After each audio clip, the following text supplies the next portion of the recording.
What are the top 3 things that you wish people knew about matrix reimprinting? Oh, the top 3 things. Well, I talk about it these days is that with matrix reimprinting, the safety is incredibly safe. It's once you understand it, it's very simple to use and it's incredibly effective. So those are 3 things that I'll explain a little bit more. The safety is very important when you're working with clients, especially with big traumas, and we've put a lot of elements in there to make it very, very safe to use. Yeah, simple. It's kind of deceptively simple. Once you understand matrix reimprinting, it's very easy to use. It's very client-led. Like basically, the practitioner is just there to facilitate the process. The client does all the work, which is what I really like about matrix reimprinting. Also, the ability to get to these very early memories. We've got techniques within matrix reimprinting to get to,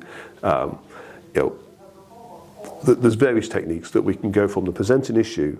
We can get back very early to the first 6 years of life, where the original area of where we make these beliefs a decision. We can get to the womb if we want. We can work with the day of birth. We can go past life. We can work generational. We can work surrogately. So it just lends itself to opens itself to being a lot more versatile than just classic EFT.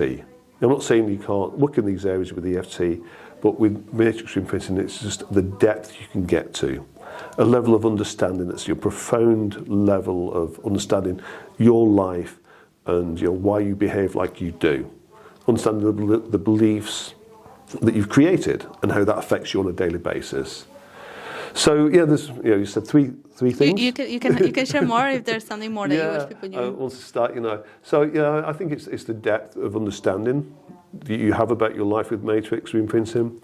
That for the practitioner and the client, you're working with at times very serious trauma, but it's kind of becomes it's almost like a very positive therapy. That you start off with a horrible memory, a very traumatic memory at times, and it becomes a beautiful, positive memory. So for a practitioner point of view, you witness such a change in your clients without having to listen to horrific traumatic events over and over again, which must be so, I couldn't imagine what it's like for traditional talk therapists to have to sit there day in, day out listening to horrific stories. Here we're creating a beautiful ending, so it's very uplifting for the practitioner, it's incredible for the client. And it's just, let's say, it is relatively simple. I tend not to have many videos of matrix reimprinting because people think, oh, you just do that. There is a lot more to it, as you understand yourself. Anything can happen, right? Yeah. And there's a lot you've got to understand. But the actual, once you understand the principles of it and how to keep it safe and simple, then it is very easy. But there's more to it than meets the eye. But it's simple. I kind of have an additional question, because on the last video we made together, I had one comment that it says, oh, so you basically lie to yourself, yeah? About, creating the new form of memory. What do you say about that? Oh, the old, lying to yourself. Okay, so first of all, when you have a traumatic memory, you go into a state of, first of all, fight and flight, and then freeze. So your perceptions, think about it yourself. When you're in fight and flight, everything looks dangerous and threatening, and you make assumptions based on previous assumptions. So it's like, oh, that look in Dad's eyes, it means he doesn't love me anymore, or Mum wishes I was never born.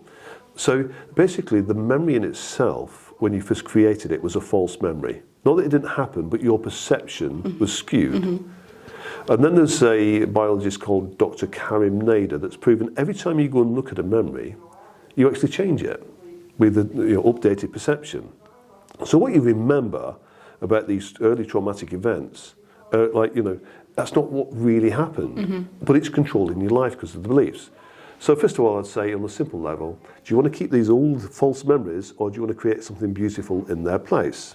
That's empowering him. Yeah, that's empowering and resourceful, because you still understand consciously what happened that day, but the subconscious is running about 96, 7, 8% of everything you do in a day by these old programs. And we're just updating the program with a different perception.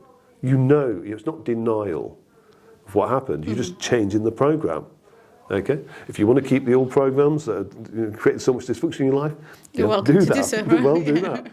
Yeah, And then that's on one level. And on the other, you know, as somebody that's studied and trained in matrix reimprinting, you also know that when we're looking at the big traumas, the big T traumas, they're literally life-threatening or where severe events happened, like a car crash or sexual abuse or physical abuse. We don't go and change the event.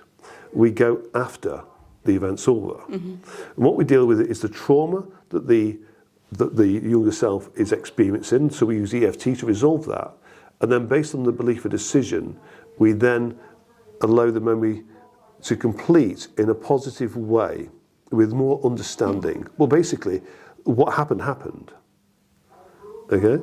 So we're not changing what happened. So it's not denial. It's just, you know, the two things that's important about a big trauma is the trauma you're still holding on to all these years later and what you made it mean. And we can go after the event and not touch the event and still do that. So I'll give you an example of, okay, with one client whose father beat them badly when they were 6 years old. They've given them a really big beating.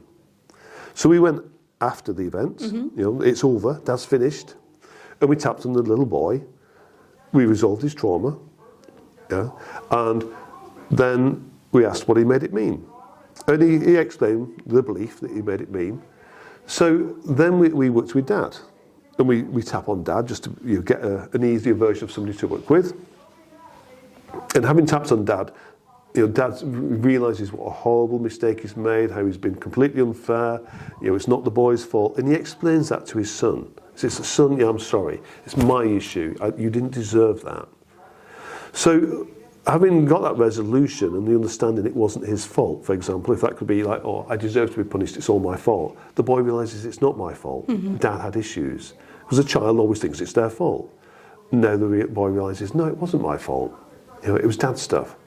So that, you know, when we work like that and then we come out of the memory and we go back and have a look at the original memory, it's like, well, what happened is just irrelevant now. It's like it's faded. It just doesn't matter. It doesn't cause such a strong emotional reaction. Yeah, but even the memory itself, it's just like, it's over now, it's finished. Because the other thing with trauma memory is you're still stuck in that moment of trauma where you froze. It's still happening. Consciously, it's over, it's finished with. Subconsciously, it's still happening every single day, every minute of your life. So by allowing the moment to complete now, it's like it's over and it's finished. Yeah, you know, Dad beat me, but it doesn't matter. I understand that he made a mistake and he apologised, he said he was sorry. So we can get a resolution, but we didn't change it. Now, what we would change, although a little bit different, is the smaller repetitive traumas. So maybe where Mum said something one day and the child makes a decision, oh, Mum doesn't love me. So we'd go to that moment where the child made the decision. We'd tap on the child. We'd tap on Mum and say, oh, I'm so sorry. Yeah, I just had a really bad day. Your siblings were playing up and yeah, I didn't mean what I said. And come here, give me a hug. I'm really sorry. I do love you. So we're just letting the memory complete in a positive way. You know, does it really matter we've gone from Mum shouting at you, we've made a misperception that she doesn't love you, that we've let the memory complete, where Mum's now giving you a hug.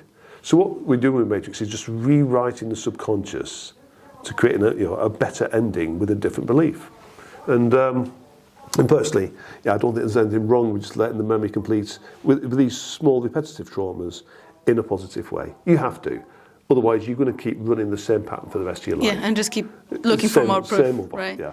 Still attracting the same events, creating the same events, looking for proof of that belief over and over again. So, you know, just keep doing that, or we can go and change these early events to change the perception. And change your life. Yeah, and then change your life. Yeah, exactly. Brilliant. Okay. Thank you.